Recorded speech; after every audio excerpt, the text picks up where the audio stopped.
Everyone, welcome on my YouTube channel. Friends, आज की इस वीडियो में मैं एक्सप्लेन करने जा रही हूँ पैसिफिक रिम के पार्ट 1 को। तो दोस्तों, मूवी का एक्सप्लेनेशन सुनने से पहले आप चैनल को सब्सक्राइब कर दीजिए और बेल आइकन को भी प्रेस कीजिए ताकि आपको इस चैनल के जितने भी नोटिफिकेशंस आएँ वो मिलते रहे। तो फ्रेंड्स, मूवी की स्टार्टिंग में हमें ये बताया जाता है कि एलियंस कहीं ना कहीं पे तो एग्जिस्ट ज़रूर करते हैं और वो कभी ना कभी आसमान से उतरकर हमारी पृथ्वी पर ज़रूर आएंगे। और फ्रेंड्स, इंसानों का ये आइडिया पूरी तरह से तब गलत हो गया जब एलियंस आसमान से आने के बजाय ओशियन से निकले।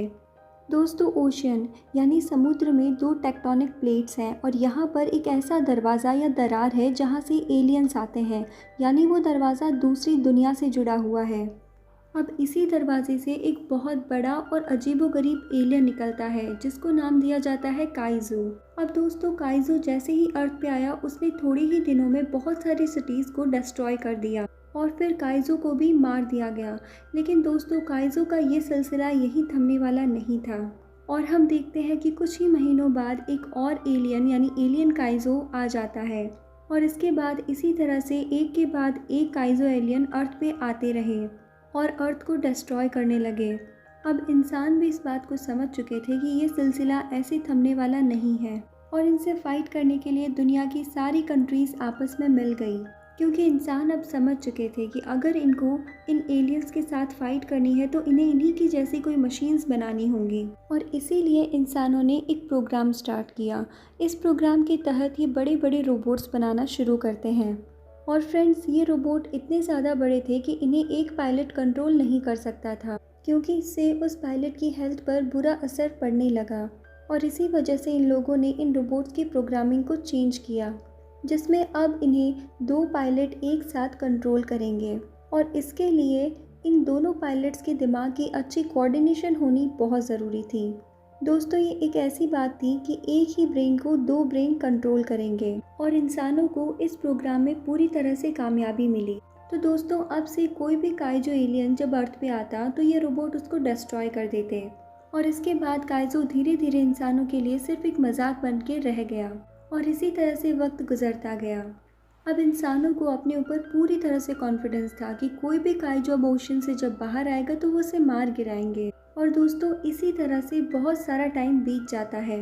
अब कुछ दिनों बाद इन्हें फिर से पता चलता है कि एक एलियन काइजो फिर से ओशन से बाहर आ रहा है और इन्हें पता चलता है कि ये वाला काइजो बाकी सारे काइजो से बहुत ज़्यादा खतरनाक है। अब इसके बाद हम दो जुड़वा भाइयों को देखते हैं, जिनमें से एक का नाम यंसी और दूसरे का नाम राइले था। और ये दोनों ही उस रोबोट को कंट्रोल करेंगे जो काइजो को मारने जाएगा। फिर ये दोनों उस रोबोट के अंदर बैठ जाते हैं। अब इन दोनों के ब्रेन को सेम कर दिया जाता है ताकि इन दोनों का ब्रेन एक तरह से ही काम करे। अब दोस्तों, ये दोनों अपने रोबोट से इस तरह से जुड़े थे कि अगर कोई भी नुकसान रोबोट को होता है तो वो नुकसान इनको भी होगा। और अब ये दोनों अपने रोबोट को लेकर ओशन में चले जाते हैं और हम देखते हैं कि इनका रोबोट इतना बड़ा है कि वो ओशन में डूब नहीं रहा है। फिर हम देखते हैं कि ये काइजू जहाँ पर है वहाँ पर जाते हैं और देखते हैं कि यहाँ पर एक शिप है। ये सबसे पहले उस शिप को बचाते हैं और इसके बाद ये दोनों अपने रोबोट से काइजो पर अटैक कर देते हैं। दोस्तों, आज से पहले ये जितने भी काइजो से लड़े थे उनको इन्होंने आराम से हरा दिया था, लेकिन ये वाला काइजो एलियन बहुत ज़्यादा पावरफुल था और ये अपनी मशीन से इसको इलेक्ट्रॉनिक शॉक देते हैं, जिसके बाद वो काइजो मर जाता है। लेकिन कंट्रोल रूम से इनको इन्फॉर्मेशन आती है कि वो काइजो मरा नहीं है, अभी भी ज़िंदा है, इसीलिए जल्दी से उनको वापस आना होगा। लेकिन ये लोग उनकी बात नहीं मानते, ये अभी भी काइजो से फाइट करते हैं। अब वो काइजो इनकी मशीन यानी रोबोट का लेफ्ट हैंड तोड़ देता है और अब ये काइजो एलियन उस रोबोट के सर पर अटैक करता है और उस सर में दोनों भाई बैठे थे और अब ये काइजो एलियन उसमें से यंसी को बाहर निकालकर मार देता है। अब राइले इससे बहुत ज़्यादा सदमे में आ जाता है। वो अपने रोबोट की पूरी पावर यूज़ करके उस काइजो को मार गिराता है, लेकिन अब उसने अपने भाई को खो दिया था और इस बात का उसे बहुत ज़्यादा दुख था। अब वो किसी तरह से समुद्र के किनारे आ जाता है और वहाँ गिर जाता है। वो रोबोट से फाइट करने की वजह से बहुत ज़्यादा इंजर्ड हो गया था। अब ऐसे ही टाइम गुजर जाता है और अब हमें वर्ल्ड ऑर्गेनाइजेशन के मेंबर्स को दिखाया जाता है जो इस प्रोग्राम के लिए फंडिंग करते थे। वो लोग कहते हैं कि वो अब काइजो के अटैक से नहीं बच सकते, क्योंकि काइजो इंसानों की तरकीबों को समझ चुका है और इसी वजह से काइजो हर बार ज़्यादा डेवलप्ड होकर अर्थ पे आने लगे हैं। इसीलिए वर्ल्ड ऑर्गेनाइजेशन के मेंबर ये डिसाइड करते हैं कि वो इस प्रोग्राम को पूरी तरह से ख़त्म कर देंगे।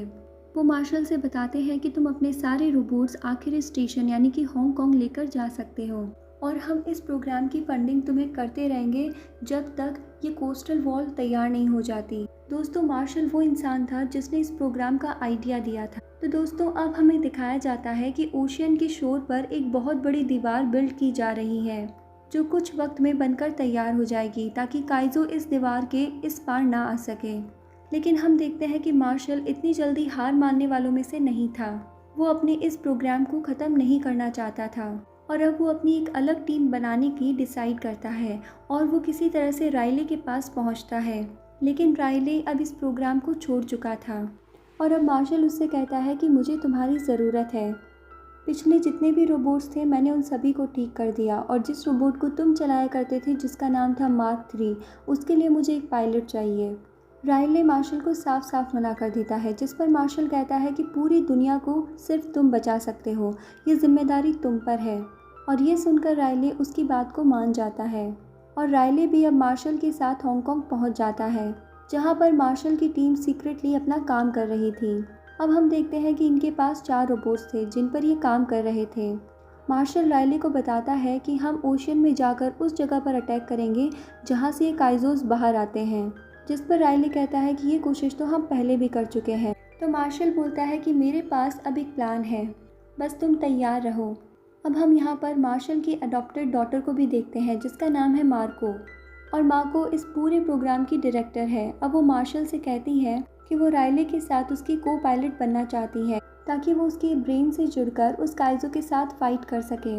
लेकिन मार्शल उसे मना कर देते हैं क्योंकि मार्को के पेरेंट्स को काइजो ने ही मारा था और अगर वो रोबोट में बैठकर इन चीज़ों को याद करेगी तो वो रोबोट को अच्छे से कंट्रोल नहीं कर पाएगी। अब दूसरी तरफ को पायलट चुनने की प्रोसेस शुरू हो जाती है जिसमें कई फाइटर्स को एक एक करके राइले के साथ फाइट करना होगा, जिसमें राइले सभी को हरा देता है। अब लास्ट पे मार्को आती है राइले से फाइट करने के लिए और हम देखते हैं कि मार्को और राइले दोनों बराबर के फाइटर हैं और इसीलिए अब ये डिसाइड हो जाता है कि राइले की को पायलट मार्को ही होगी।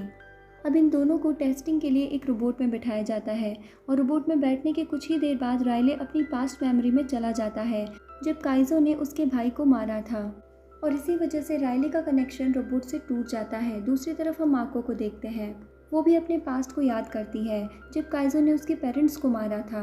अब राइले भी मार्को की इस मेमोरी को देख सकता है, वो उसे समझाने की कोशिश करता है लेकिन वो भी उसी रोबोट के अंदर बैठी हुई थी और अब वो उस रोबोट के एक वेपन को एक्टिवेट कर देती है। और दोस्तों, ये वेपन इतना खतरनाक है कि अगर ये चल गया तो यहाँ पर मौजूद सारे लोग मारे जाएंगे।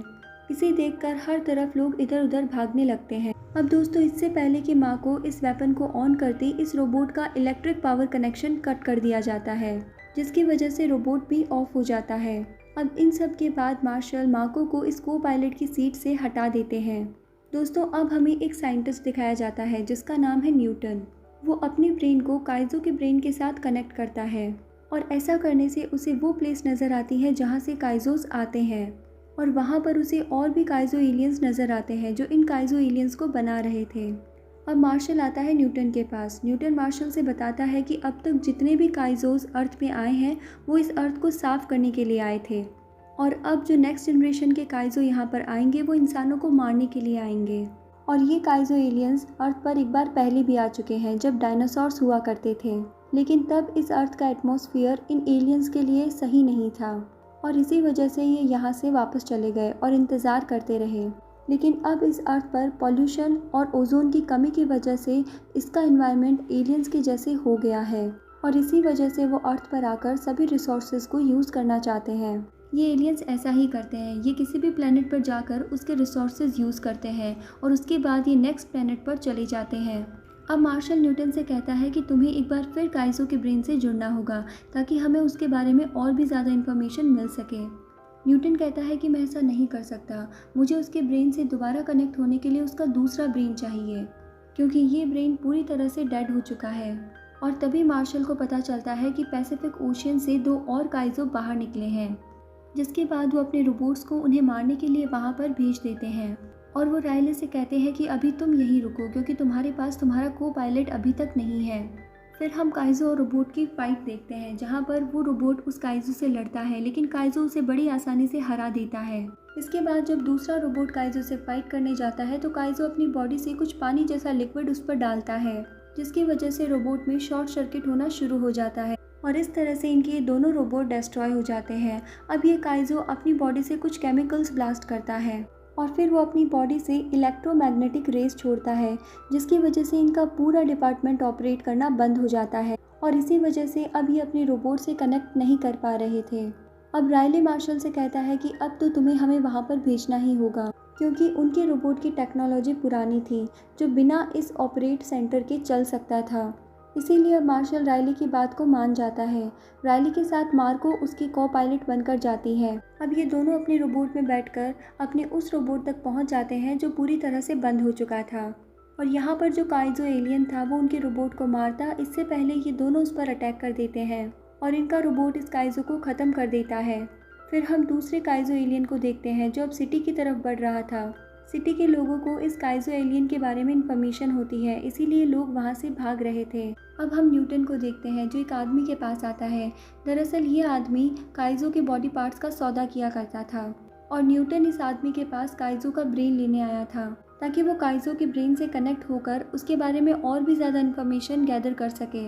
अब जब इन दोनों को पता चलता है कि एक काइजो एलियन सिटी की तरफ आ चुका है तो वो आदमी न्यूटन से बताता है कि तुम काइजो के ब्रेन से कनेक्ट हुए थे तो कनेक्शन एक तरफ से नहीं दोनों तरफ से जुड़ता है और इस बात का एलियन को पता चल चुका है कि तुमने उनके बारे में इंफॉर्मेशंस ले ली है और इसीलिए ये काइजो सिटी की तरफ सिर्फ तुम्हें ही मारने के लिए आ रहा है। अब काइजो एलियन जो सिटी में था उसके पास राइले और मार्को भी अपने रोबोट को लेकर आ जाते हैं और वो इस काइजो से बहुत ज़्यादा फाइट करते हैं, लेकिन काइजो एलियन इनके रोबोट को पकड़कर आसमान में उड़ना शुरू कर देता है और वो इन लोगों को बहुत ज़्यादा ऊपर ले जाता है। लेकिन इससे पहले कि वो इन्हें एटमॉस्फेयर से बाहर ले जाए वो अपने रोबोट से एक तलवार निकालकर इसका एक पर काट देते हैं और अब ये दोनों ज़मीन पर गिरने लगते हैं, लेकिन तभी ये अपने रोबोट से पावर बूस्टर को ऑन कर देते हैं, जिसकी वजह से ये ज़मीन पर आराम से लैंड कर पाते हैं। अब दूसरी तरफ हम न्यूटन और उस आदमी को देखते हैं जो काइजोस की बॉडी पार्ट्स को सेल किया करता था।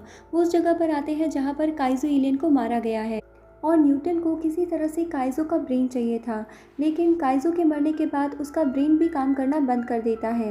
अब अचानक से ही इस काइजो एलियन के पेट से एक और एलियन बाहर आता है जो इन सभी पर अटैक कर देता है, लेकिन इससे पहले कि वो न्यूटन को मारता उसके गले में कोई चीज़ फंस जाती है और वो वहीं पर बेहोश हो जाता है और ये देखकर उस दूसरे आदमी को लगता है कि ये काइजो मर चुका है, इसीलिए वो उसके पास जाता है और तभी वो काइजो एलियन उसको खा जाता है।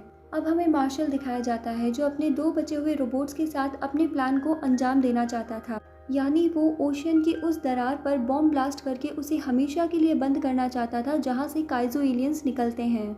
और इस बार मार्शल को खुद ही पायलट बनकर जाना होगा क्योंकि उसके दूसरे रोबोट का पायलट इंजर्ड था। अब हम देखते हैं कि मार्शल और राइले दोनों के रोबोट्स उस तरफ निकल पड़ते हैं जहाँ पर वो दरार है और जहाँ से वो काइजोस अर्थ पर आते हैं। अब हम एक बार फिर से न्यूटन को देखते हैं जो अपना ब्रेन काइजो के ब्रेन से कनेक्ट करता है।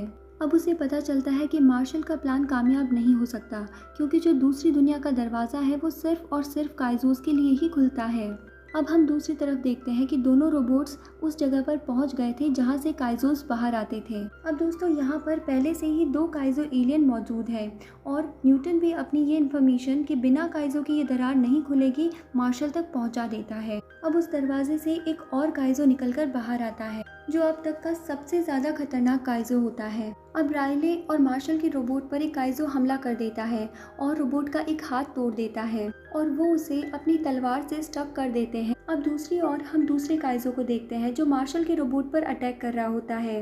वो कुछ ही वक्त में मार्शल के रोबोट को डैमेज कर देता है और फिर वो काइजो एलियन अपने दूसरे साथी को आवाज़ लगाता है और जब ये दोनों काइजो एलियंस मार्शल के रोबोट की तरफ आ रहे होते हैं तो मार्शल राइले और मार्को से कहता है कि तुम दोनों को याद है ना कि तुम्हें क्या करना है। और जैसे ही वो दोनों काइजो मार्शल के रोबोट की तरफ आते हैं वो अपने रोबोट में लगे हुए बॉम्ब को ब्लास्ट कर देता है जिसकी वजह से मार्शल के साथ वो दोनों काइजो भी वहीं पर ब्लास्ट हो जाते हैं। अब दूसरी तरफ राइले और मार्को काइजो एलियन की डेड बॉडी को लेकर उस दरवाजे तक जाते हैं। तभी इनके सामने एक और काइजो एलियन आ जाता है जो पूरी तरह से घायल था। अब हमें पता चलता है कि उस ब्लास्ट में सिर्फ एक ही काइजो एलियन मरा था। दोस्तों, राइले और माको का ये रोबोट भी बहुत ज़्यादा डैमेज हो चुका है, लेकिन फिर भी वो अपनी पूरी पावर को यूज़ करते हैं और काइजोस को लेकर उस दरवाजे तक पहुंच जाते हैं जो दूसरी दुनिया का दरवाज़ा था। अब यहाँ पर काइजो एलियंस और रोबोट के बीच में फ़ाइट होती है। अब यहाँ पर फाइट करते करते ये उस दरवाजे के अंदर तक पहुँच जाते हैं। अब माको के रोबोट का ऑक्सीजन लेवल कम हो चुका था, इसीलिए राइले उसके कैप्सूल को रिलीज़ करके ऊपर की तरफ भेज देता है और राइले खुद अब दूसरी दुनिया में पहुँच चुका था, इसीलिए वो उस बॉम्ब को एक्टिवेट कर देता है। और सभी एलियंस ये सब कुछ देख रहे होते हैं, लेकिन फिर भी उन्हें कुछ भी समझ नहीं आ रहा था। अब इससे पहले कि वो बॉम्ब ब्लास्ट होता, राइले अपने कैप्सूल को एक्टिवेट कर लेता है और उस दुनिया से बाहर आ जाता है। और इसके बाद उस दूसरी दुनिया के दरवाजे पर एक बहुत बड़ा ब्लास्ट होता है, जिसके बाद ये पूरी तरह से डिस्ट्रॉय हो जाता है। और फिर दोस्तों, एंड में हमें दिखाया जाता है कि राइले और माको एकदम से सेफ हैं और इस तरह से ये मूवी यहीं एंड हो जाती है। फ्रेंड्स, आपको मूवी का एक्सप्लेनेशन कैसा लगा आप हमें कमेंट सेक्शन में कमेंट करके ज़रूर बताएं। साथ ही आप हमारे चैनल को सब्सक्राइब कर लें और बेल आइकन को भी प्रेस कर लें ताकि इस चैनल के जितने भी नोटिफिकेशंस आएँ वो आपको मिलते रहे। तो फ्रेंड्स, अब हम मिलते हैं नेक्स्ट वीडियो में नेक्स्ट एक्सप्लेनेशन के साथ। तब तक के लिए bye bye, take care and thank you.